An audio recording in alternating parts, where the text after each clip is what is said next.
But you know, last night, yo, it was the best. I met a pretty girl in a taga-LS. Meron siyang mga kasama for to make it sure. Sa lang mga kinapon na lahat sila demure. Kaya ang sabi niya, hey Andrew, I would like to meet my friends. And believe me, lahat sila ay may Mercedes-Benz. This is Tana, this is Karen, this is Tanya, this is Gia. Lahat sila nakatira sa San Lorenzoville among the four. Kay Ana, ako napatingin. At pagkatapos nun kay Ana ay biglang lumapit sa'kin. Tinong niya ko, hey Andrew, can I have your number two?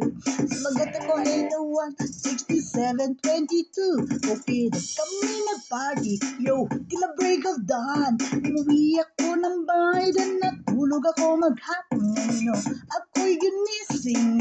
Talagang nasya ako. Nag-ring ang aking phone. Kaninang 2 o'clock. So I got my wallet, cellphone, and sabi ko, hello. Sumagot siya, hey Andrew, can I ask you, can you go? Sabi ko, Ana, go where? Sabi na, come over here. Andrew, let's eat some pizza, and Andrew, let's drink some beer. Now, after 20 minutes, I was knocking at her door. Nakita ko si Ana, she was lying on the floor. Ako'y kanyang tinawag, and you know, alam niyo ba? Ang sabi niya sa'kin, Andrew, Andrew, are you ready na?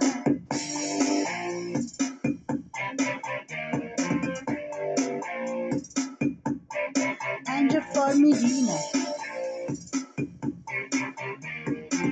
Kwento lang, kwento. Alam niyo ba? Pagkatapos nun, alam niyo ba?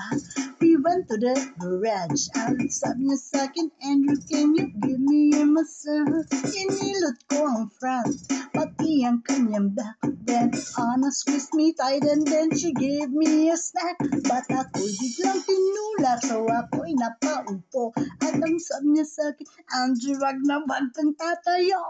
Lumayo siya sa akin at ako'y kinabahan. At pagkatapos nun siya ay sumayaw sa harapan.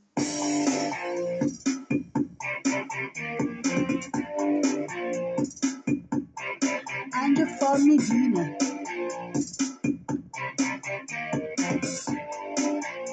Hey yo, gee, let me hear some scratch.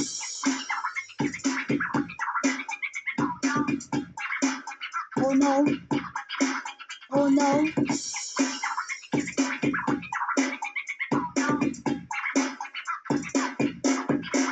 Kaya't yumakap siya sa akin at ako'y hinalikan. Nang gigigil siya sa akin, ayaw niya akong tigilan. At ang sabi niya, Andrew, can I wanna make love with you?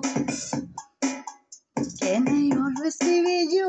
But ako'y biglang nagulat na bukas ang pinto. Ana, Ella, sister, so nothing we can do, it was a pain on the pin. Sabi niya, Ate Ana, Ana, can I join?